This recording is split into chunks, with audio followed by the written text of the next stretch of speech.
Hello નમસ્કાર વહાલા વિદ્યાર્થી મિત્રો, હું તુષાર ગુડલા ફરી એક વખત આપણી જ યુટ્યુબ ચેનલ લેટ્સ લર્નિંગમાં આપ સર્વ વિદ્યાર્થી મિત્રોનું હાર્દિક સ્વાગત કરું છું. તો આજના આ સેશનની અંદર આપણે જે બી સિરીઝ ચાલે છે એમની અંદર પાર્ટ બી માટે એનો સેશન 3 એના ઉપર આપણે આજે વાત કરવાના છે. તો ચાલો ફ્રેન્ડ્સ, વધારે સમય ન લેતા સ્ટાર્ટ કરી દઈએ આજનો જે બી મોસ્ટ ઇમ્પોર્ટન્ટ સેશન જે સાબિત થવા જઈ રહ્યો છે એમના માટે. તો એમની અંદર પાર્ટ બી માં પહેલો એક પ્રશ્ન છે કે એમની અંદર જો આ ટાઈપનો પ્રશ્ન છે ને એ પરીક્ષા માટે સૌથી વધારે ઇમ્પોર્ટન્ટ પણ છે, બરાબર? કે ભાઈ દ્વિઘાત બહુપદીના શૂન્યો શોધો, બરાબર? અને હજી આમની અંદર એક વસ્તુ એડ થઈ શકે કે શૂન્ય અને સહગુણક વચ્ચેનો સંબંધ ચકાસો, રાઈટ? તો પહેલો તો આપણે શૂન્યને શોધતા શીખી લઈએ. તો હવે એમની અંદર આપણી પાસે પ્રશ્ન છે દ્વિઘાત બહુપદી 6x² - 7x - 3 અને એના શૂન્યો શોધવાના છે. ચાલો ડન. તો મારા વાલા વિદ્યાર્થીઓ, તો એક વસ્તુને સમજો કે જ્યારે પણ આપણે શૂન્યો શોધવા છે ત્યારે આખી પદાવલી એટલે કે p of x is equal to 6x² - 7x - 3. જ્યારે તમારે શૂન્યો શોધવા હોય ત્યારે p of x ની જગ્યાએ શું મૂકવાનું છે? 0. ત્યારબાદ 6x² - 7x - 3. મતલબ કે બની ગયું દ્વિઘાત સમીકરણ, રાઈટ? તો ચાલો શું કરશું હવે? પહેલા પદનો અને છેલ્લા પદનો ગુણાકાર. તો કે કરશું નહીં આપણે, બરાબર? ખાલી એમને રાખીશું કે 6 × 3 પહેલા પદનો અને છેલ્લા પદનો ગુણાકાર. હવે આના એવા બે ભાગ પાડો કે સરવાળો અથવા બાદબાકી કરવાથી આપણને વચ્ચેનું પદ મળે. પણ સર મને કેમ ખબર પડે કે સરવાળો કરવાથી મળશે કે બાદબાકી કરવાથી? તો મારા વાલા વિદ્યાર્થીઓ સમજો કે ત્રીજા પદ એટલે કે જે અચળ પદ છે એની આગળ જે નિશાની હોય ને એ કરવાથી મળશે. અહીંયા શું છે ભાઈ? બાદબાકી. મતલબ કે હવે મારા ભાગ જે છે ને એ બાદબાકી કરવાથી જ મળશે. ટ્રાય કરીએ. ચાલો, તો હવે આના અવયવ કેટલા પડે? તો કે 2 × 3 એને × 3. આવું થઈ ગયું. હવે મારે શું જોઈએ છે ભાઈ? તો કે 7 જોઈએ છે. ચાલો કઈ વાંધો નહીં. તો 3 × 2 = 6 અને 1 એટલે કે 6 અને 3 આવું પણ થઈ શકે કે જેથી કરીને ગુણાકાર કેટલો થઈ જાય? 18 થઈ જાય. પણ હવે મને સરવાળો કરવાથી અથવા બાદબાકી કરવાથી મારે શું કરવાનું છે? બાદબાકી. તો 6 માંથી 3 બાદ કરું તો મને કેટલા મળે? 7 ના મળે. મતલબ કે આ 6 અને 3 આ ભાગ ચાલશે નહીં. ચાલો બરાબર છે. તો હવે મારે બીજું કંઈક વિચારવું પડશે કે ભાઈ 3 તેરી 9, એક આ પદ લઉં અને આ પદ લઉં. 3 તેરી 9 અને 2. તો હવે જોઈ લો 9 × 2 = 18 થઈ જાય અને 9 માંથી 2 બાદ થાય તો શું મળી જાય? મને 7 મળી જાય. કહેવાનો મતલબ મારો ભાગ જે બે છે એ કોણ છે? 9 અને 2. તો આ રીતે આપણે લોજિક લગાવી અને આપણે ભાગ છે એ સરળતાથી પાડી શકીએ. તો ચાલો હવે તો કશું નથી, મેઇન આ જ કામ હતું જે આપણું પતી ગયું. તો આ 0 છે એ તો એઝ ઇટ ઇઝ એમનેમ રહેશે. શા માટે ભાઈ? કારણ કે આપણે શૂન્યોને ફાઇન્ડ આઉટ કરવા છે એટલા માટે. તો પેલું પદ એમનેમ 6x², છેલ્લું પદ પણ એમનેમ -3 એ બી એમનેમ. હવે એક આપણા 9x ભાગ છે અને બીજો છે એ આપણો 2x ભાગ છે. તો લખી દઈએ અહીંયા 9x અને 2x. મોસ્ટ ઇમ્પોર્ટન્ટ વાત આવે હવે નિશાનીની. તો વચ્ચેના પદ આગળ જે નિશાની હોય, ધ્યાનથી સમજો, વચ્ચેના પદ આગળ જે નિશાની હોય એ મોટા આંકડાને આપવાની. હવે આ બેમાંથી મોટું કોણ છે? તો કે 9 છે, તો એને માઇનસ આપી દો. ચાલો આપી દીધા. ત્યારબાદ હવે આ માઇનસ છે અને આ માઇનસ છે, તો વાલા વિદ્યાર્થીઓ માઇનસ માઇનસ શું થઈ જાય? પ્લસ થઈ જાય. તો હવે અહીંયા આવશે પ્લસ. પતી ગયું. હવે આપણે કાઢવાના છે કોમન. તો કોમન કાઢીએ અને જે આપણે ગણતરી કરીએ એ તો ઘણી બધી સહેલી છે. તો ચાલો આ 0 બરાબર. હવે આ બંનેમાંથી કોમન શું નીકળે? 3 × 2 = 6, 3 તેરી 9. બંનેમાં 3 આવ્યા તો 3 પણ કોમન નીકળશે. અહીંયા પણ x છે, અહીંયા પણ x છે, તો x કોમન નીકળશે. તો હવે શું વધ્યું અંદર? તો અહીંયા 2x, આ માઇનસ અને અહીંયા આવશે 3. મતલબ કે 3x કોમન કાઢીએ તો અંદર વધે 2x - 3. એકવાર ચેક કરવા માટે વ્યવસ્થિત રીતે સમજી લેવાનું કે ભાઈ આ બંનેનો ગુણાકાર કરો તો ઉપરનું પાછું પદ મળી જવું જોઈએ. જો ન મળે તો એનો મતલબ એમ કે આપણે કંઈક ને કંઈક ભૂલ કરેલી છે. હવે આ 2x - 3 એ તો એમનેમ રહેશે. હવે આ બંનેમાં કોમન શું નીકળે? તો કે કાંઈ ના નીકળે એટલે +1 નીકળે. રેડી? ચેક કરી લે. Plus plus plus 2x × 2x plus minus minus અને 3 × 3 થઈ ગયું. હવે 0 બરાબર 2x - 3 જે સરખા પદ હતા એને એકવાર લખ્યા. ત્યારબાદ કૌંસની બારે જે પદ છે એને તમે બીજો કૌંસમાં લખી નાખો એટલે કે 3x + 1. આ જે મેથડ છે એ દરેક દાખલાઓની અંદર આ જ રીતે કામ કરે છે. તો હવે એકવાર 2x - 3 બરાબર 0 અને એકવાર 3x + 1 બરાબર 0. તો ચાલો તો કે 2x - 3 = 0 અને 3x + 1 = 0. હવે આમાંથી x ને કરતા બનાવવાના છે. તો આ માઇનસ છે બરાબર બીજી બાજુ જાય તો પ્લસ થઈ જાય એટલે ax બરાબર માઇનસ હતા બરાબર બીજી બાજુ ગયા તો પ્લસ. આ બે ગુણાકારમાં બરાબર બીજી બાજુ જાય તો ભાગાકારમાં એટલે ax બરાબર 3/2. ત્યારબાદ એવી જ રીતે આની અંદર ax બરાબર +1 છે બરાબર બીજી બાજુ જાય તો -1. 3 ગુણાકારમાં બરાબર બીજી બાજુ જાય તો ભાગાકારમાં. મતલબ કે મારા પ્રશ્નનો જવાબ મળી ગયો. તો આપેલ દ્વિઘાત બહુપદી જે બી છે એમની અંદર જે બે શૂન્યો શોધવાના છે એ ક્યાં છે તો કે 3/2 અને -1/3. તો જ્યારે પણ હવે આપણને શૂન્યો શોધવાનો પ્રશ્ન પૂછે ત્યારે એને આ રીતે આપણે સોલ્વ કરવાનો થાય કે જેથી કરીને આપણે સરળતાથી એના માર્ક મેળવી શકીએ. બરાબર છે. આગળ વધીએ. આ પણ એક અગત્યનો પ્રશ્ન. દ્વિઘાત બહુપદીના શૂન્યનો સરવાળો આપ્યો છે અને શૂન્યનો ગુણાકાર આપ્યો છે. તો દ્વિઘાત બહુપદી હવે આપણે મેળવવાની છે. તો ચાલો સમજીએ. શું આપ્યું છે ભાઈ? સરવાળો. સરવાળો મતલબ કે આલ્ફા પ્લસ બીટા કેટલા આપ્યા છે? √2. ત્યારબાદ આલ્ફા ઇન્ટુ બીટા એના બરાબર કેટલા આપ્યા છે? 1/3. તો સમજો એક વાતને કે જ્યારે શૂન્યનો સરવાળો આપ્યો હોય અને શૂન્યનો ગુણાકાર આપ્યો હોય અને એના ઉપરથી જ્યારે આપણે બહુપદી મેળવવી હોય ત્યારે એના માટેનું એક ફોર્મ્યુલા છે. શું ફોર્મ્યુલા છે સાહેબ? તો કે p of x = k કૌંસમાં x² - x alpha plus beta plus alpha into beta. સાહેબ આલ્ફા અને બીટા એ નવું શું લાવ્યા? એટલે ભાઈ એ કાંઈ નથી, ખાલી જે અહીંયા બે શૂન્યો મળે ને બે શૂન્યો મળે તો એના કંઈક નામ તો હશે. તો એમાં એક હશે આલ્ફા હશે અને બીજો હશે એ બીટા હશે. બરાબર. એ કોઈ ગ્રીક ભાષાના વર્ડ છે. ચાલો સમજીએ. જ્યાં તમને આલ્ફા પ્લસ બીટા દેખાય અહીંયા તમારે શું મૂકવાના? √2. અને જ્યાં આલ્ફા ઇન્ટુ બીટા દેખાય અહીંયા તમારે મૂકવાના આ 1/3. ચાલો મૂકી દઈએ. તો કે આ k ઇન્ટુ આ x² તો એમનેમ રહેશે, આ -b એમનેમ, આ x પણ એમનેમ, આલ્ફા પ્લસ બીટા મતલબ કે આ √2 પ્લસ આલ્ફા ઇન્ટુ બીટા મતલબ 1/3. બસ હવે ખાલી આનું સિમ્પ્લિફિકેશન આપવાનું છે. કઈ રીતે આપવાનું સમજો. હવે આના છેદમાં કાંઈ નથી એટલે 1, આના છેદમાં કાંઈ નથી એટલે 1, હવે આના છેદમાં કાંઈ નથી એટલે 1. હજી તો પણ એક તમને સહેલી એક વાત કરું. ચાલો માનો કે હવે મારે આ છેદમાં 3 જે છે એને મારે કાઢી નાખવા છે. છેદમાં 3 છે ને એને મારે કાઢી નાખવા. તો મારે શું કરવું પડે? 3 વડે મલ્ટીપ્લાય કરવા પડે. હું તમને એમ કહું કે 1/3 છે એમાં છેદમાં 3 છે ને એને મારે કાઢી નાખવા. છેદમાં 3 નથી રહેવા દે. તો હું શું કરું? તો કે સાહેબ આને 3 વડે ગુણી નાખો તો 3 કેન્સલ થઈ જાય. થઈ જાય ને? તો બસ હવે વાલા વિદ્યાર્થીઓ આપણે એ જ કરવાનું છે કે ભાઈ આમની અંદર આપણે જે છેદમાં 3 છે એને કાઢી નાખવાના. તો શું કરશું? બધાને 3 વડે ગુણી દેશું. ચાલો તો હવે કે બધાને 3 વડે ગુણો, આને 3 વડે ગુણો એટલે 3x², અહીંયા 3 વડે ગુણો એટલે 3x √2 અને અહીંયા 3 વડે ગુણો એટલે શું થાય? તો કે 1/3 ગુણ્યા 1/3 એટલે 3 કેન્સલ થઈ ગયા. તો મારો જવાબ આવે અહીંયા 1. તો બસ દ્વિઘાત બહુપદી તમને મળી ગઈ. તો આપણી જે દ્વિઘાત બહુપદી કે જેના શૂન્યનો સરવાળો √2 અને ગુણાકાર 1/3 હોય એવી દ્વિઘાત બહુપદી કઈ? તો કે 3x² - 3x √2. હજી અહીંયા તમે વ્યવસ્થિત રીતે લખવું હોય તો તમે લખી શકો છો આ રીતે કે આ 3x² પછી 3 √2x અને +1. બસ કમ્પ્લીટ. હવે ને આવું તો ઈઝી છે. નેક્સ્ટ આગળ વધીએ. દાખલા નંબર 3. દાખલા નંબર 3 ની અંદર આપણને એમ કીધું છે કે ભાઈ નીચે આપેલ સમીકરણ દ્વિઘાત સમીકરણ છે કે નહીં તે ચકાસો. કેમ ખબર પડે?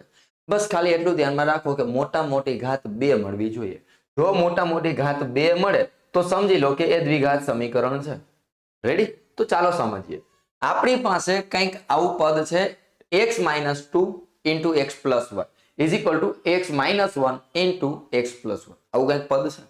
તો હવે બધાનો ગુણાકાર બધાની સાથે આપણે થોડા સ્ટેપ વધારીએ. બરાબર? તો આ x નો ગુણાકાર છે એ બંને પદ સાથે કરવાનો છે, મતલબ કે અહીંયા થશે આવું કે આ x એનો ગુણાકાર x પ્લસ 1 સાથે, ત્યારબાદ આ -2 એનો ગુણાકાર x પ્લસ 1 સાથે, એના બરાબર સેમ મેથેમેટિકલ સ્ટેપ અહીંયા કરવાના છે, મતલબ કે x એને ગુણ્યા x પ્લસ 3, ત્યારબાદ -1 એને ગુણ્યા x પ્લસ 3. ચાલો આટલું ડન. બધાનો ગુણાકાર બધાની સાથે. રેડી? હાલો. x ઇન્ટુ x એટલે x square plus plus plus x એકા x, minus plus minus 2 into x એટલે 2x, માઇનસ પ્લસ માઇનસ થાય ને 2 એકા 2. રેડી? આગળ વધીએ. એના બરાબર આ તો એમનો જ રહેશે. x ઇન્ટુ x એટલે x square plus plus plus 3 into x એટલે 3x, minus plus minus x એકા x, માઇનસ પ્લસ માઇનસ ને 3 એકા 3. હવે સજાતીય પદનું થોડું સાદુરૂપ આપીએ એટલે x સ્ક્વેર માઇનસ પ્લસ શું થાય? માઇનસ એટલે માઇનસ 2x અને પ્લસ x એટલે અહીંયા આવશે minus x minus 2 is equal to આ x સ્ક્વેર અહીંયા પ્લસ અહીંયા માઇનસ એટલે 3x માંથી 1x બાદ થાય તો વધે શું? તો કે 2x અને આ માઇનસ 3 એમનો. એક વસ્તુને સમજો, વચ્ચે બરાબર એની બંને બાજુ સરખા પદ તો કેન્સલ થઈ જાય. તો આ x સ્ક્વેર અને આ x સ્ક્વેર બે સરખા પદ છે તો કેન્સલ થઈ જાય કે નહીં? હા સાહેબ થઈ જાય. તો હવે આ -x -2 છે એને બરાબર બીજી બાજુ જોવા દે તો અહીંયા કાંઈ નહીં વધે એટલે 0 વધશે. આ -2x અને આ પ્લસ x એટલે શું થઈ જાય? 3x. આ -3 અને આ +2 એટલે પ્લસ માઇનસ માઇનસ મોટા આંકડાની નિશાની એટલે શું વધે? -1. હવે આ પદાવલી આપણને જે મળી એની અંદર ચેક કરો, મોટા મોટી ઘાત કેટલી છે? 1 છે. તો એનો મતલબ એમ કે આપેલ પદાવલી આપેલ સમીકરણ એ દ્વિઘાત સમીકરણ નથી. શું કામ? તો એના પાછળનું રીઝન, આપેલ સમીકરણ ax square plus bx plus c is equal to 0 મુજબ નથી. 0 મુજબ નથી. તેથી આપેલ સમીકરણ દ્વિઘાત સમીકરણ નથી. બસ આ તમારો પ્રશ્ન સોલ્વ થઈ ગયો. ચાલો ખ્યાલ આવ્યો ભાઈ બધાને? નેક્સ્ટ આગળ વધીએ. એવી જ રીતે અહીંયા કરવાનું છે. તો હવે અહીંયા આપણે થોડુંક સ્પીડમાં કરીએ. ચાલો આ x નો ગુણાકાર 2x સાથે એટલે x ગુણ્યા 2x કરો એટલે શું થઈ જાય ભાઈ? તો કે 2x સ્ક્વેર થઈ જાય સાહેબ. પ્લસ પ્લસ પ્લસ થાય x એકા x. એવી જ રીતે અહીંયા માઇનસ પ્લસ માઇનસ ને 3 2 ને 6x, માઇનસ પ્લસ માઇનસ 3 એકા 3 એના બરાબર બધાનો ગુણાકાર બધાની સાથે. x ગુણ્યા x એટલે x square plus plus plus ને 5 ગુણ્યા x એટલે 5x. આગળ વધીએ. તો હવે આ 2x square plus minus minus એટલે અહીંયા 5x આવશે, માઇનસ 3 બરાબર આ x સ્ક્વેર પ્લસ 5x. હવે સમજો આ બંને પદ છે એને બરાબર બીજી બાજુ લઈ લઈએ તો શું થાય? આ તો પદ એમ નમ રહે 2x square minus 5x minus 3, આ પ્લસ છે બરાબર બીજી બાજુ આવે તો માઇનસ થઈ જાય, પ્લસ છે બરાબર બીજી બાજુ આવે તો માઇનસ થઈ જાય, is equal to 0. Done. 2x square માંથી 1x સ્ક્વેર બાદ કરો તો શું વધે? x square. આ માઇનસ છે આ માઇનસ છે, માઇનસ માઇનસ તો પ્લસ થાય તો minus 10x minus 3 is equal to 0. હવે આની અંદર ચેક કરો, મોટા મોટી ઘાત કેટલી દેખાય છે બાળકો? તો કે 2. મતલબ કે આપેલ સમીકરણ ax square plus bx plus c is equal to 0 મુજબનું છે. એટલા માટે આપેલ સમીકરણ દ્વિઘાત સમીકરણ છે. ચાલો લખીએ જ આપણે. આપેલ સમીકરણ ax square plus bx plus c is equal to 0 મુજબ છે. તેથી આપેલ સમીકરણ દ્વિઘાત સમીકરણ છે. ચાલો ખ્યાલ આવી ગયો?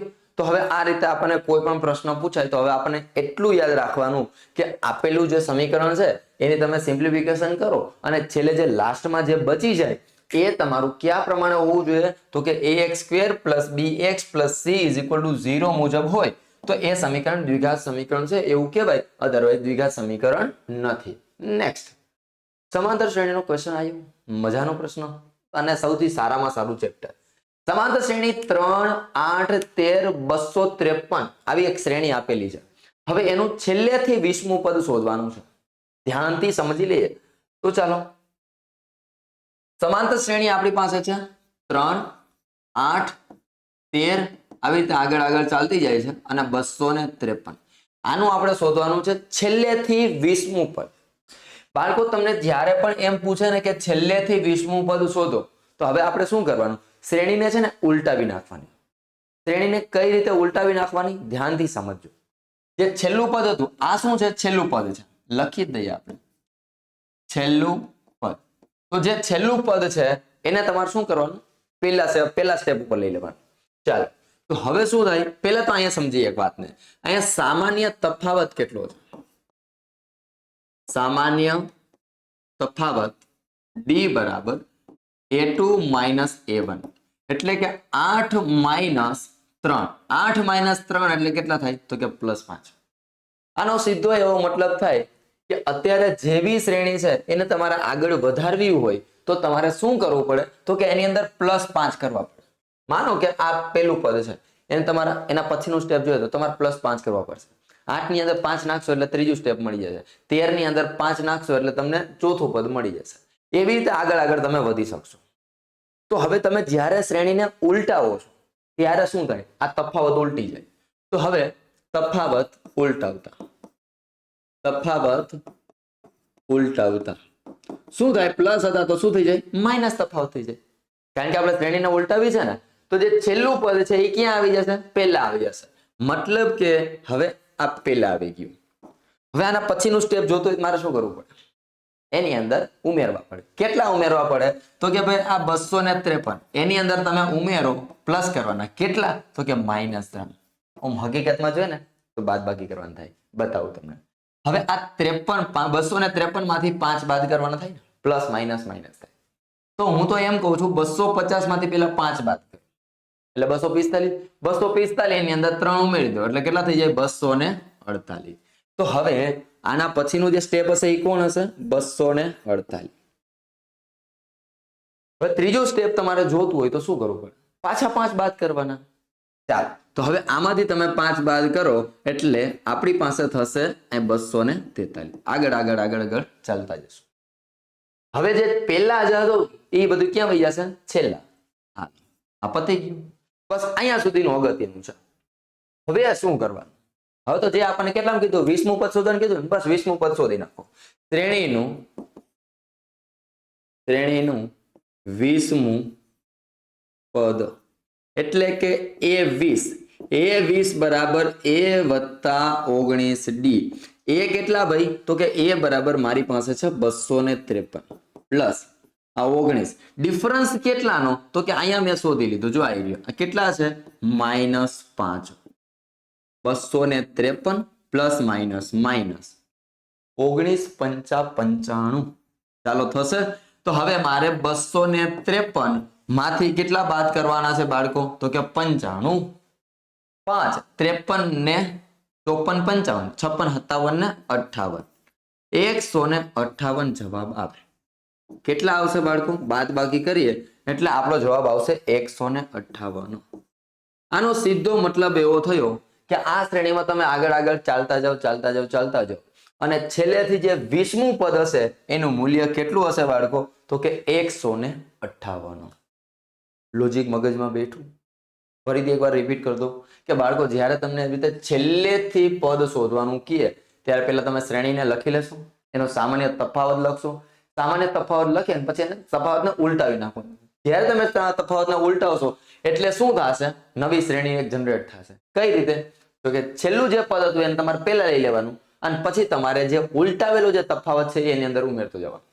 એટલે તમને એક નવી શ્રેણી બની જાય. જે નવી શ્રેણી બને એ પદ તમારે ગોતી લેવાનું એટલે તમારું કામ બની જશે. દરેક દાખલાઓની અંદર આ રીતે તમે કરી શકો છો. નેક્સ્ટ આગળ વધીએ. 5મું પદ. 6 વડે વિભાજ્ય એવી 40 ધન પૂર્ણાંક સંખ્યાઓનો સરવાળો કરવાનો છે. તો ચાલો સમજીએ. વડે વિભાજ્ય એનો મતલબ શું? સિમ્પલ ભાષામાં સમજાવું તો એવું કહી શકાય કે 6 નો ઘડિયો બોલતા જાઓ. 6 નો ઘડિયો જે પણ હશે ને એ 6 વડે વિભાજ્ય હશે. એના સિવાયની સંખ્યા 6 વડે વિભાજ્ય નહીં હોય. તો હવે હું કાંઈ નહીં કરું, ખાલી એમ જ લખીશ 6, 6 દુ 12, 6 તેરી ને 18, 6 ચોક 24, આવી રીતે હેલું જવાનું. પણ ક્યાં સુધી જવાનું ભાઈ? તો કે 40 પદ સુધી. ચાલો 40 પદ સુધી, કારણ કે મારે 40 પદનો સરવાળો કરવાનો છે એટલા માટે. શું કરવાનું છે ભાઈ? સરવાળો. તો હવે આપણને ખ્યાલ છે છેલ્લા પદનું મૂલ્ય આપેલું નથી.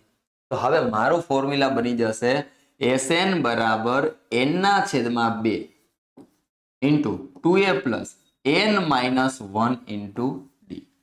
જ્યારે તમને છેલ્લા પદનું મૂલ્ય ન આપ્યું હોય અને તમારે સરવાળો શોધવાનો હોય ત્યારે મોટું સૂત્ર આવે એવું આપણે અગાઉના સેશનની અંદર શીખી ગયા છે. ચાલો તો n કેટલા? તો કે 40. તો કે આ 40 ના છેદમાં 2 ઇન્ટુ 2 ઇન્ટુ a બરાબર કેટલા છે? 6 પ્લસ 40 માઇનસ 1 એટલે હું સીધું લખું છું અહીંયા 39. અને ડિફરન્સ કેટલાનો? તો કે જેટલા વડે વિભાજ્ય છે તેટલાનો. ચેક કરી લો, 6 6 નો તફાવત છે. પાછળમાંથી આગળનું બાદ કરો ને તો સામાન્ય તફાવત મેળવવા માટે યાદ રાખજો. રેડી? ચાલો તો 40 ભાગ્યા 2 કરો એટલે જવાબ આવશે 20. કૌંસની અંદર 6 દુને 12 પ્લસ 6 ને 9 54, અહીંયા 5, 6 તેરી 18 ને 5 23, 2 3 4 234. હવે આગળ વધીએ. હવે આ 20 એમનો 234, 35, 36, 36 ને 10 46, મતલબ કે 246. આ બંનેનો સરવાળો. હવે આ બંનેનો ગુણાકાર કરવાનો થાય. ચાલો તો હવે આ પેલા તો 0, 6 દુ 12 ના 2 વધી 1, 4 દુ 8 ને 1 9, 2 દુ ને 4, 4920. આપેલા જે 40 પદ છે એનો સરવાળો કેટલો થશે બાળકો? 4920. દાખલો પતી ગયો. આની અંદરથી શું શીખવાનું? જ્યારે તમને સમાંતર શ્રેણીમાં છેલ્લા પદનું મૂલ્ય ન આપેલું હોય અને તમને એમ કહે કે સરવાળો શોધો, ત્યારે તમારે આ મોટું સૂત્ર મૂકવાનું.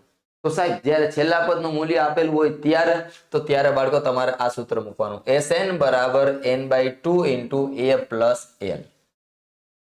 જ્યાં l છે એને જ કહેવાય a નો. ધ્યાનથી સમજી લેજો એકવાર. હાલો રેડી? ત્યારબાદ આગળ વધીએ. છઠ્ઠો ક્વેશ્ચન સમજો મજાનો. યા ભૂમિતિ.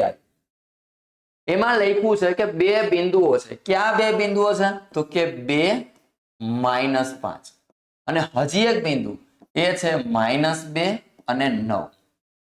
આ બંનેથી સમાન અંતરે હોય તેવું x અક્ષ પરનું બિંદુ હોય એનો મતલબ એમ થાય કે y 0 હોય.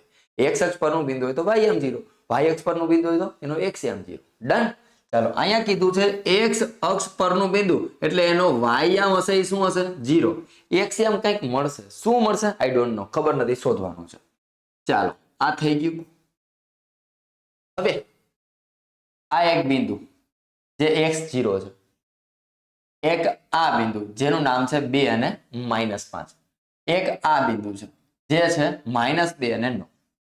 તમને સીધું આની અંદર એવું ચોખ્ખું અને શુદ્ધ ગુજરાતીમાં લખ્યું છે સમાન અંતરે હોય, એટલે કે આ અંતર અને આ અંતર એ બંને કેવા હશે? સરખા હશે. તો હું પેલા શું કહીશ? થોડુંક નામ આપી દઈશ. નામ આપી દઉં ને એટલે મારું કામ હેલું બની જાય. એટલે અહીંયા નામ આપી દઉં A, અહીંયા નામ આપી દઉં B અને અહીંયા નામ આપી દઉં C. કે જે આપણું સમાન અંતરે રહેલું બિંદુ છે એનું નામ શું છે? C છે. તો હવે આપણે એવું પણ કહી શકીએ ને બાળકો કે ભાઈ AC બરાબર BC, AC બરાબર BC, કારણ કે સમાન અંતરે છે ભાઈ. જે બિંદુ છે એ સમાન અંતરે છે એટલા માટે AC બરાબર BC. હવે શું કરશું? તો કે ભાઈ બંને બાજુ વર્ગ કરી દે. શું કામ વર્ગ કરી દે? હમણાં તમને ખ્યાલ આવી જશે. બંને બાજુ વર્ગ કરો એટલે AC² અને BC². આવું થઈ જાય. તો હવે આપણી પાસે યાદ છે અંતર. શબ્દ આવ્યો આની અંદર અંતર, મતલબ કે તમને યા ભૂમિતિની અંદર અંતરનું સૂત્ર યાદ આવવું જોઈએ. કે શું ભાઈ?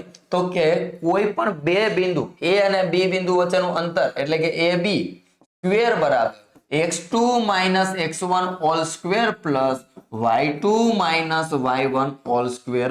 આ ફોર્મ્યુલા થાય. યાદ છે? નો યાદ હોય તો વાલા વિદ્યાર્થીઓ યાદ કરી લેજો, પાકું કરી લેજો, પરીક્ષાની અંદર કામ આવશે.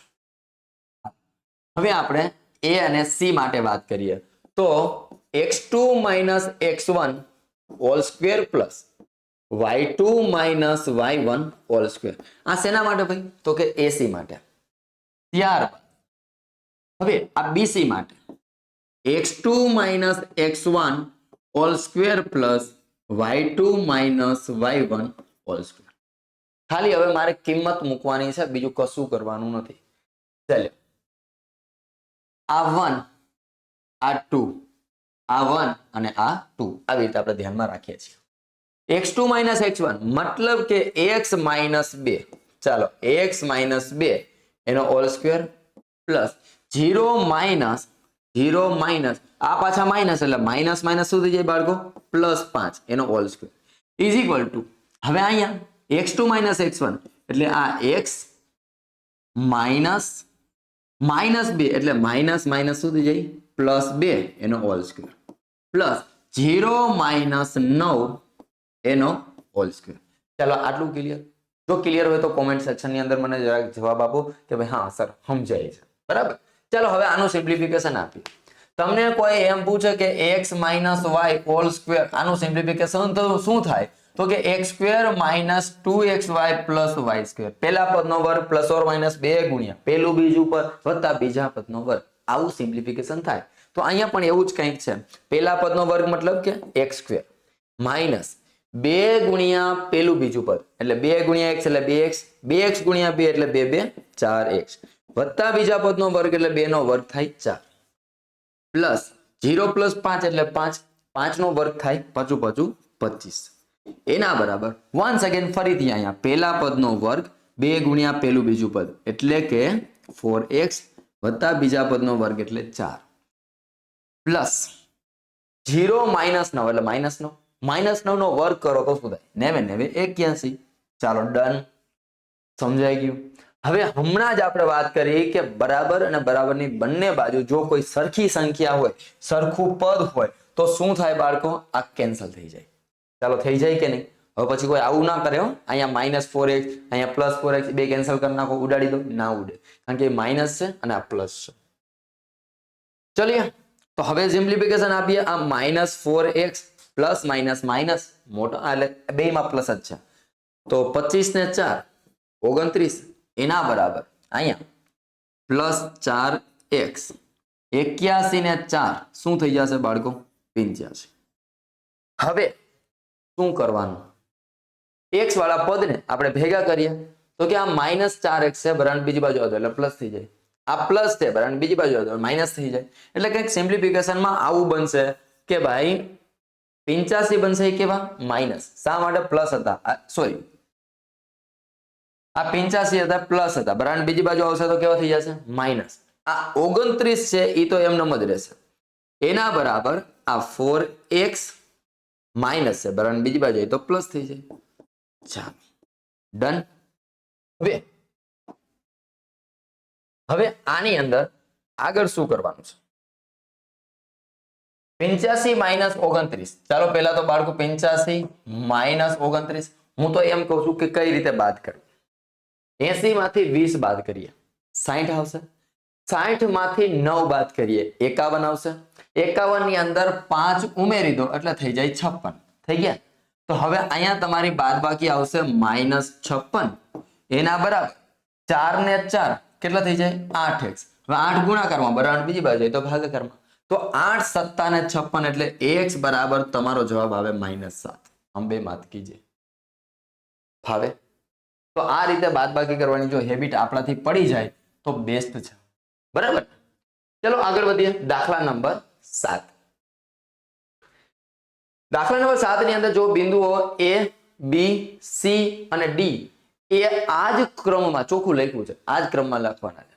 સમાંતર બાજુ ચતુષ્કોણના શિરોબિંદુઓ હોય, સમાંતર બાજુ ચતુષ્કોણના શિરોબિંદુઓ હોય તો હવે સમાંતર બાજુ ચતુષ્કોણ છે ને બાળકો એની લાક્ષણિકતાઓ તમને યાદ હોવી જોઈએ. ચાલો સમજીએ શું છે.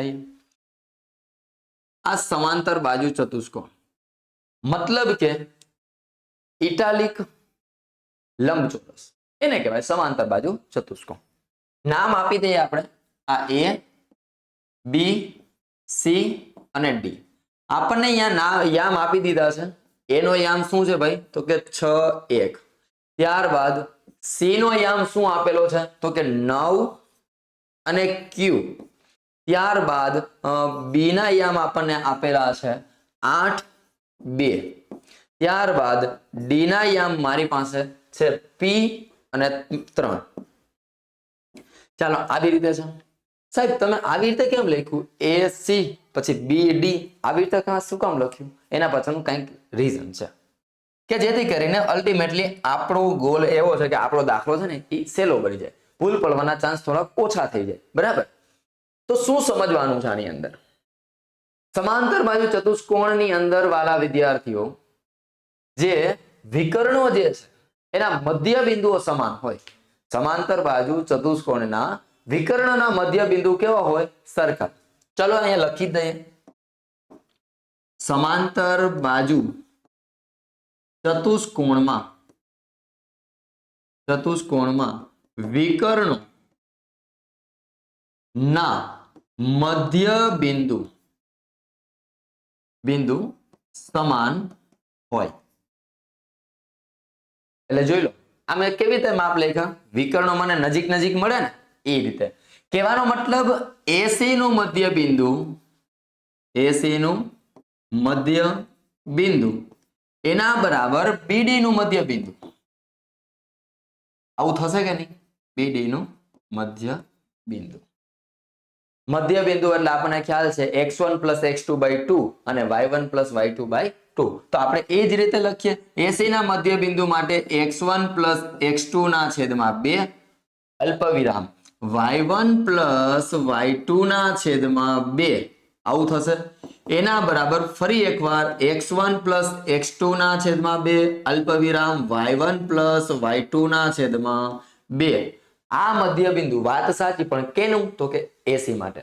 આ મધ્ય બિંદુ વાત સાચી પણ કેના માટે? તો કે બીડી માટે. ચાલો એસી અને બીડી એના આપણે મધ્ય બિંદુના યામ આમાં લખીએ. ચાલો x1 કોણ છે? તો કે 6 પ્લસ x2 કોણ છે? તો કે 9 અને એને ભાગ્યા 2 અલ્પવિરામ. હવે y1 1 પ્લસ 9 અને એના છેદમાં 2. હાલો બાળકો આટલું તો પતી ગયું. એના બરાબર હવે અહીંયા સમજો, સોરી આ 9 નથી, આ q છે. આ 9 નથી, આ શું છે? q છે. હવે એના બરાબર હવે આ બિંદુ માટે 8 + p એના છેદમાં b 2 એને અલ્પવિરામ પછી 2 + 3 અને એના છેદમાં 2. ધ્યાનથી સમજજો આ જે છે એ q છે. બરાબર? 9 નથી. ચાલો હવે કરો સરવાળો. 9 ને 10 ને 5 15 9 ને 6 15 15 ના છેદમાં 2 અલ્પવિરામ 1 + q એના છેદમાં 2 એના બરાબર 8 + p એના છેદમાં 2 3 ને 2 5 એના છેદમાં 2. આવું થાય? તો કે હા સર. હવે શું કરવાનું? તો કે યામને સરખાવતા આનો મતલબ શું વળી સાહેબ? તો કે આ x યામ છે, આ x યામ છે, આ y યામ છે, આ y યામ છે, તો બંનેના યામ હશે ને એ સરખા હશે. તો સીધું આપણે કહી શકીએ કે 15 ના છેદમાં 2 એના બરાબર 8 + p ના છેદમાં 2 આવું થશે. ત્યારબાદ 1 + q ના છેદમાં 2 અલ્પવિરામ 5 ના છેદમાં 2. વારંવાર ફરીથી એકવાર રિપીટ કરું છું. વચ્ચે બરાબર અને બરાબરની બંને બાજુ જો સરખા હોય તો શું થઈ જાય બાળકો? કેન્સલ થઈ જાય. તો 15 બરાબર 8 વત્તા શું છે? p. 8 વત્તા p. તો આ પ્લસ છે બરાબર, બીજી બાજુ જાય તો માઇનસ થઈ જાય. મતલબ કે p બરાબર 15 - 8. તો કેટલા આવશે ભાઈ? 10 માંથી 8 બાદ કરો એટલે 2 2 ને 5 7. મતલબ કે p ની કિંમત મળે છે આપણને 7. આવી જ રીતે આગળ આ બે કેન્સલ. તો 1 + q બરાબર 5 પ્લસ છે બરાબર, બીજી બાજુ જાય તો માઇનસ થઈ જાય એટલે q બરાબર 5 - 1 એટલે જવાબ આવે 4. તો આ રીતે આપણે p અને q ની કિંમત ફાઇન્ડ આઉટ કરવાની હતી. જે તમારો જવાબ છે P બરાબર 7 અને Q બરાબર કેટલા આવશે 4. ક્લિયર? નેક્સ્ટ આગળ વધીએ. હવે બાળકો આ દાખલાને સોલ્વ કરવા માટે આપણી પાસે જે કિંમતો જે છે tan 30 sec 45 ત્યારબાદ tan 60 અને sec 30 આની કિંમતો જો આપણને કોષ્ટકના આધારે યાદ હોય તો આ જે બી દાખલો છે એ બહુ સરળતાથી આપણે સોલ્વ કરી શકીએ છીએ. તો પહેલી કન્ડિશન કે આપણે જે ત્રિકોણમિતિનું જે કોષ્ટક જે છે આ કિંમતો વાળું એ આપણે યાદ હોવું જોઈએ સારી રીતે અને વિધાઉટ મિસ્ટેક. બરાબર? તો હવે પહેલા તો આપણે એ જોઈ લઈએ કે આની જે કિંમતો છે એ કઈ કઈ હોય. બરાબર? તો વાલા વિદ્યાર્થીઓ tan 30 તો કે tan 30 ની કિંમત થાય 1/√3. આ કેના આધારે હું લખું છું તો કે કોષ્ટકના આધારે. રાઈટ? ત્યારબાદ sec 45 sec 45 ની કિંમત કેટલી થાય તો કે √2. ડન. ત્યારબાદ હવે tan 60 ની કિંમત થાય √3 અને ત્યારબાદ sec 30 ની કિંમત થાય 2/√3. આ કિંમતો થાય કોષ્ટકના આધારે. હવે આપણે આ દાખલાને સોલ્વ કરીએ તો દાખલાને સોલ્વ કરવા માટે કંઈ નથી કરવાનું, આ કિંમતોને એની અંદર મૂકવાની છે. tan 30 ની કિંમત છે 1/√3 ઇન્ટુ sec 45 ની કિંમત √2. ચાલો આટલું ડન. આ પ્લસ ની નિશાની એઝ ઇટ ઇઝ એમનો. tan 60 ની કિંમત √3 એને ગુણ્યા sec 30 ની કિંમત થશે 2/√3. હવે બસ આનું સિમ્પ્લિફિકેશન આપવાનું છે. ચાલો ચેક કરીએ શું છે. તો કે √2 એકા √2 અને એના છેદમાં કેટલા √3. આ પ્લસ. હવે આ √3 અને આ √3 તો કેન્સલ થઈ જાય, અંશ અને છેદ છે. તો શું વધ્યું ભાઈ 2. એના છેદમાં કાંઈ ના વધે એટલે 1 વધે. ચાલો બરાબર છે. શું થાય બંનેના છેદ અલગ અલગ છે એટલે તમે ક્રોસ મલ્ટીપ્લિકેશન કરી શકો છો કે √2 એકા √2 આ પ્લસ 2 into √3 એટલે શું થઈ જાય ભાઈ તો કે 2√3 અને એના છેદની અંદર √3 એકા √3. ચાલો આટલું ડન છે. સમજાઈ ગયું? હવે હું અહીંયા રેશનલાઇઝેશન મતલબ કે હું કરણી લઉં તો મારે √3 વડે ગુણવા પડે અને √3 વડે ભાગવા પડે. આવું થાય કે નહીં? તો સમજો આ √3 જેનો ગુણાકાર બંને પદ સાથે અને આ √3 નો ગુણાકાર √3 સાથે. તો કહેવાનો મતલબ √3 into √3 એટલે ખાલી 3 થઈ જશે. ત્યારબાદ √3 ગુણ્યા √2 કરો તો શું થઈ જાય √6 પ્લસ પ્લસ પ્લસ √3 into √3 એટલે ખાલી 3 3 ગુણ્યા 2 એટલે 3 દુને 6. ચાલો આવું થાય કે નહીં? તો બસ આ તમારો જવાબ છે. ચાલો રેડી? તો આ રીતે જો તમને આ કોષ્ટકની જે કિંમતો છે એ તમને સારી રીતે યાદ હોય તો આ ટાઈપનો દાખલો પૂછાય ને તો ત્રિકોણમિતિ જેવું અઘરું ચેપ્ટર જે છે ને એ પણ તમારા માટે ઈઝી બની જશે. ચલો નેક્સ્ટ આગળ વધીએ. 9મો ક્વેશ્ચન. 9મા ક્વેશ્ચન ની અંદર આપણે કંઈક સિમ્પ્લિફિકેશન સાબિતી કરવાની છે તો ચાલો સાબિત કરીએ. બહુ ઈઝી સાબિતી છે. તો હવે વાલા વિદ્યાર્થીઓ આપણી પાસે છે cosec theta minus cot theta all square is equal to 1 - cos upon 1 plus cos. આવું આપણે સાબિત કરવાનું છે. તો પહેલા તો આપણી પાસે ડાબી બાજુ શું છે તો કે ડાબી બાજુ બરાબર cosec theta minus cot theta એનો all square. આવું તમારી પાસે છે. હવે cosec બરાબર શું થાય તો વાલા વિદ્યાર્થીઓ આપણને યાદ છે 1/sin theta માઇનસ cot એટલે શું થાય તો કે cosec cos theta ના છેદમાં sin theta અને આખાનો હોલ સ્ક્વેર. જો કદાચ આની અંદર આમાં કન્ફ્યુઝન રહેતું હોય ને તો આગળના સેશનમાં મેં વાત કરેલી છે sec theta બરાબર 1/cos theta થાય. અને યાદ કેવી રીતે રાખ્યું હતું તો કે આ se અને આ co મતલબ કે seco શેકવાથી આપણને sec theta બરાબર 1/cos theta મળી જાય. આટલું થઈ ગયું. તો હવે તમને ખબર પડી જાય કે cosec theta બરાબર શું થાય તો કે 1/sin theta થાય. હવે આપણને યાદ રહી જાય. થોડોક દેશી જુગાડ કરવો પડે બરાબર પણ આપણને સરળતાથી યાદ રહી જાય. ચાલો તો હવે સમજીએ. બંનેના છેદ સરખા છે વાલા વિદ્યાર્થીઓ તો એકવાર લખીશું sin theta. અહીંયા 1 - cos theta all square. આવું થાય કે નહીં? હવે આ વર્ગ છે એ બંને માથે લાગુ પડે તો કે હા સાહેબ બંને માથે લાગુ પડે. મતલબ કે 1 - cos theta એને ગુણ્યા 1 - cos theta બે વાર લખું વર્ગ છે એટલા માટે. અને અહીંયા sin છે તો સાઈન નો વર્ગ શું થાય? Sine square theta. તમને જો યાદ હોય તો આપણી પાસે એક આવું છે sine square theta plus cos square theta બરાબર કેટલા થાય બાળકો? 1. તો હવે આ પ્લસ કોસ સ્ક્વેર છે બરાબર, બીજી બાજુ જાય તો માઇનસ. તો મારી પાસે સિમ્પ્લિફિકેશનમાં કંઈક આવું બનશે સાઈન સ્ક્વેર થીટા બરાબર 1 માઇનસ કોસ સ્ક્વેર થીટા. આને હું 1 નો વર્ગ કહી શકું કે નહીં? તો કે હા સાહેબ. તો x square minus y square એટલે શું થાય? એકવાર માઇનસ ને એકવાર પ્લસ. તો હવે આપણે અહીંયા એ જ કરવાનું છે 1 minus cos theta into 1 minus cos theta એના છેદમાં સાઈન સ્ક્વેર થીટાની જગ્યાએ 1 માઇનસ કોસ સ્ક્વેર થીટા. એકવાર માઇનસ અને એકવાર પ્લસ. તો હવે 1 માઇનસ કોસ થીટા એને ગુણ્યા 1 પ્લસ કોસ થીટા. તો હવે બાળકો આ માઇનસ ને આ માઇનસ તો કેન્સલ થઈ ગયા. તો હવે જે બચ્યું એ આપણો જવાબ બને કે નહીં? તો હવે શું બચ્યું? તો કે ભાઈ બચ્યું આપણી પાસે આ 1 માઇનસ કોસ થીટા એના છેદમાં 1 પ્લસ કોસ થીટા, જે તમારી શું છે બાળકો? જમણી બાજુ. જોઈ લો 1 minus cos theta upon 1 plus cos theta. આ તમારું સાબિત થઈ ગયું. રેડી? ચલો આગળ વધીએ. 10મો ક્વેશ્ચન.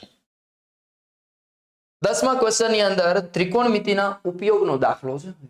ચાલો, સમતલ જમીન સાથે સ્થિરોલંબ ઉભેલું નીલગિરીનું 15 મીટર ઊંચું વૃક્ષ. સમજજો ધ્યાનથી, આકૃતિ બની જાય એટલે દાખલો બની જાય. હા બાળકો, ચાલો 15 મીટર ઊંચું નીલગિરીનું વૃક્ષ. વૃક્ષ ગમે તે હોય, વૃક્ષ તો આ રીતે જ હોય. તો કે હા સાહેબ, પણ કેવડું છે? તો કે 15 મીટર ઊંચું. ઓકે, તેમાં 5 મીટર ઊંચાઈથી તૂટી પડે છે. કેટલી ઊંચાઈથી? તો કે 5 મીટર. એનો મતલબ શું? અહીંથી તૂટે છે તો એનો મતલબ એમ થાય કે આ 5 મીટર હશે. અહીંથી તે આ જે માપ છે એ કેટલું હશે? 5 મીટર. અહીંથી તૂટીને પડે છે. વૃક્ષનો તૂટેલો ભાગ છૂટો પડી જતો નથી, મતલબ કે આમ ભેર વિખેર નથી જતો. આ જે ઝાડનો ઉપરનો ભાગ હતો એ આમ ફેંકાઈ ગયો, આવું થતું નથી. શું થાય છે? ઉપરનો ભાગ હતો એ આમ નીચે પડી જાય છે. એટલે લાઈક ધીસ, આ રીતે. કે આ ઉપરનો જે ભાગ છે એ ક્યાં આવી જાય છે? તો કે અહીંયા નીચે આવી જાય છે, આ રીતે. તો જો ટોચ ને તેની ટોચ જમીનને અડકે છે. આ ઉપરની જે ટોચ હતી એ અહીંયા જમીનને અડકી ગઈ. તો હવે વૃક્ષની ટોચ વાળો ભાગ, આ ટોચ વાળો ભાગ જમીન સાથે કેટલા માપનો ખૂણો બનાવશે એ આપણે શોધવાનું છે. તો ચાલો સમજીએ. હવે આ શું છે? આપણી જમીન છે, બરાબર ને? અહીં નામ આપી દે. આ એ બાળકો, આ બી, આ સી અને આ ડી. હવે આપણને બધાને ખબર પડી ગઈ કે આખી લંબાઈ કેટલી છે? 15 મીટર. એમાં કેટલી ઊંચાઈથી પડે છે? ભાંગી જાય છે તો કે 5 મીટર. તો એનો મતલબ શું થાય? કે આ જે હશે એ 10 મીટર હશે કે નહીં? તો હવે આ 10 મીટર હોય તો એનો સીધો મતલબ હું કરી શકું કે આનું માપ એ કેટલું હશે? 10 મીટર હશે કે નહીં? કારણ કે ટોટલ માપ મારી પાસે 15 હતું, એમાંથી 5 મીટર ઊંચાઈથી ભાંગી જાય છે. તો ઉપરની જે ઊંચાઈ હશે એ કેટલી હશે? 10, કે જેથી કરીને ટોટલ 15 થઈ જાય. તો આ 10 હોય તો આ બી 10 જ હોય. તો બસ પતી ગયું. તમને શું કીધું છે? વૃક્ષની ટોચ વાળો ભાગ, એટલે કે આ વૃક્ષની ટોચ વાળો ભાગ જમીન સાથે કેટલા માપનો ખૂણો બનાવે છે, આ શોધવાનું છે. તો ચાલો, આ થીટા છે, આ સામેની બાજુ છે અને આ કર્ણ છે. સામેની બાજુ અને કર્ણ આવતો હોય એવો વિધેય કયો? તો સમજીએ. ત્રિકોણ BCD પરથી, BCD પરથી શું થશે ભાઈ? તો કે સાઈન થીટા થશે.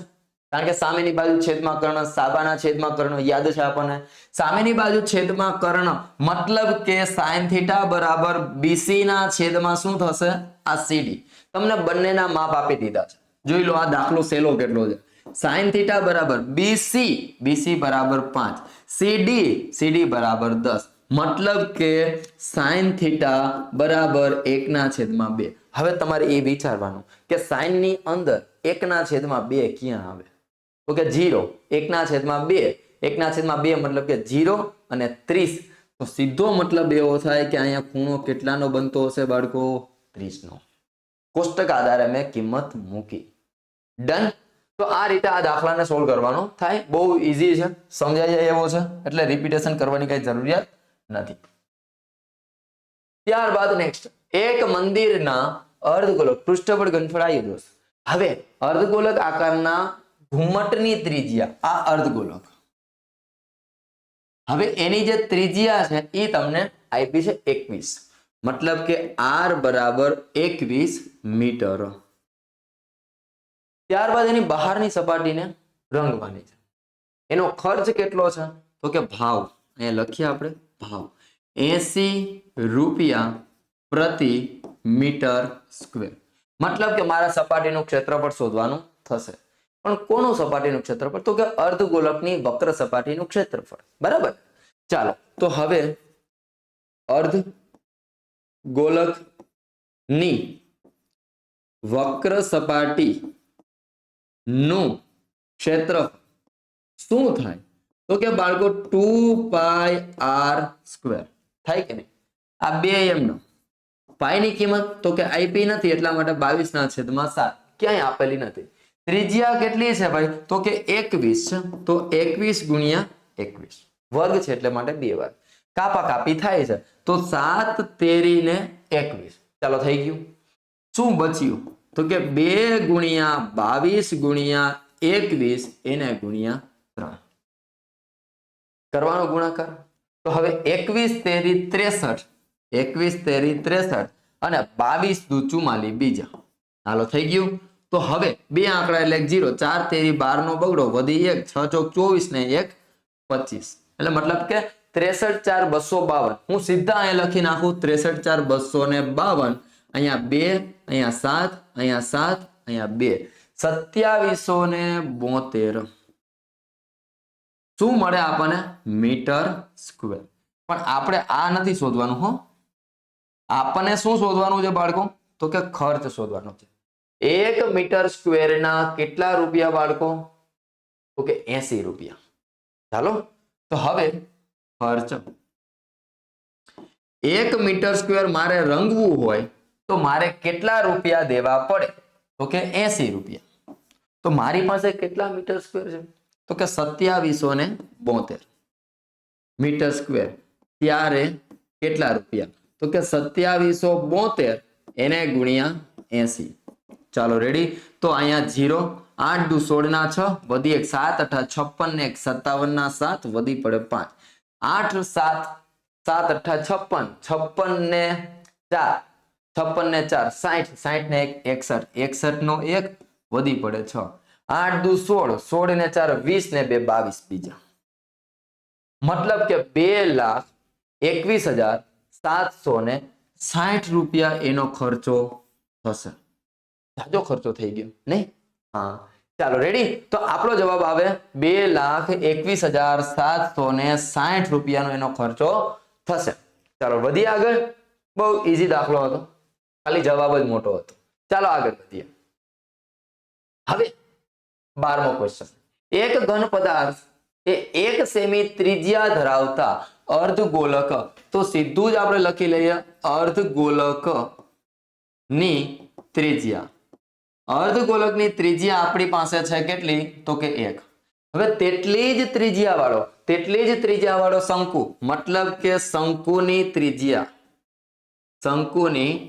ત્રિજ્યા ઈ પણ કેટલી છે બાળકો? 1 સેમી જ.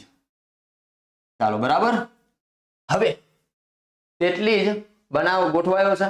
શંકુની ઊંચાઈ એ તેની ત્રિજ્યા જેટલી છે. વારે વાહ. તો તેનો મતલબ એ થયો કે શંકુની જે ઊંચાઈ છે, શંકુની ઊંચાઈ એ ત્રિજ્યા જેટલી છે. ત્રિજ્યા કેટલી છે? 1 સેમી. તો ચાલો એ બી પતી ગયું. તો આ ઘન પદાર્થનું ઘનફળ પાઈના ગુણિતમાં શોધો. પાઈના ગુણિતમાં મતલબ સીધો એવો કરવાનો કે એમની અંદર પાઈની કિંમત નહીં મૂકવાની. રેડી? તો ચાલો તો હવે આ પદાર્થનું ઘનફળ શોધવું હોય તો શું કરવાનું બાળકો? તો કે અર્ધગોલકનું ઘનફળ પ્લસ શંકુનું ઘનફળ. ચાલો આવું થાય કે નહીં? હવે એમનું સૂત્ર મૂકીએ તો અર્ધગોલકનું ઘનફળ શું થાય ભાઈ? તો કે 2/3 પાઈ r ક્યુબ બરાબર છે, પ્લસ 1/3 પાઈ r સ્ક્વેર h. આ બંનેના સૂત્ર આવી ગયા. હવે બંનેમાંથી જે કોમન નીકળતું હોય એ આપણે કાઢી લઈએ. 1/3 આના છેદમાં 3 છે, આના છેદમાં 3, તો 3 કોમન નીકળી ગયા. પાઈ પાઈ કોમન નીકળી જશે. અહીંયા r સ્ક્વેર છે, અહીંયા પણ r સ્ક્વેર છે, મતલબ કે r સ્ક્વેર પણ કોમન. તો હવે શું વધ્યું? અહીંયા 2r પ્લસ અહીંયા વધશે h. ચલો બરાબર છે. હવે કિંમત મૂકીએ આપણે. બધા જ્યાં ત્રિજ્યા અને ઊંચાઈ દેખાય અહીંયા તમારે 1 મૂકવાના છે. તો 1/3 આ પાઈ એમનો 1 નો વર્ગ કેટલો થાય? તો કે 1 કૌંસની અંદર 2 એકા 2 વત્તા ઊંચાઈ કેટલી? તો કે 1. ચલો પતી ગયું ને. હવે પાઈ એકા પાઈ એના છેદમાં 3 અને એને ગુણ્યા 2 પ્લસ 1 એટલે 3. તો તમારો જવાબ બની ગયો પાઈ સેન્ટીમીટર ક્યુબ. જવાબ પતી ગયું છે ને. ઈઝી દાખલો. આગળ વધીએ. Last question of this session. આજના સેશનનો છેલ્લો દાખલો. એમાં લખ્યું છે કોઈ વર્ગીકૃત માહિતી માટે a બરાબર 60, સિગ્મા fi બરાબર 50, સિગ્મા fi ui બરાબર 40 અને h બરાબર 20 હોય તો મધ્ય ક શોધો. તો સીધી આપણને ખબર પડે બાળકો કે આપણે સૂત્ર મૂકવાનું છે x બાર બરાબર a plus sigma fi ui એના છેદમાં સિગ્મા fi એને ગુણ્યા h. આ આપણું ફોર્મ્યુલા બની ગયું. હવે a કેટલા? તો કે 80 પ્લસ સિગ્મા fi ui કેટલા? 40 એના છેદમાં સિગ્મા fi 50 એને ગુણ્યા h એટલે કે વર્ગ લંબાઈ 20. આ 0 કેન્સલ થઈ ગયા. તો હવે 5 8 ને 40 8 દુ ને 16 એટલે કે 80 વત્તા 16 એટલે તમારો જવાબ બને 96. આ તમારા માહિતીનો મધ્યક. ચલો લો ડન. તો આજના સેશનની અંદર આપણે આ 13 દાખલાઓને સોલ્વ કર્યા, રાઈટ. તો આજના સેશનની અંદર જે બી દાખલાઓ ગણ્યા એની અંદર કેવી મજા આવી એ મને કોમેન્ટ સેક્શનની અંદર જણાવજો, કે જેથી કરીને આવા ને આવા વધારે ને વધારે વિડીયો તમારા માટે લઈ આવું. તો થેન્ક્સ ફોર વોચિંગ. આજના સેશનની અંદર આટલું રાખીએ. બીજું મળીએ આપણે નેક્સ્ટ સેશનની અંદર. ત્યાં સુધી મારા દરેક વાલા વિદ્યાર્થી મિત્રોને ગુડ બાય.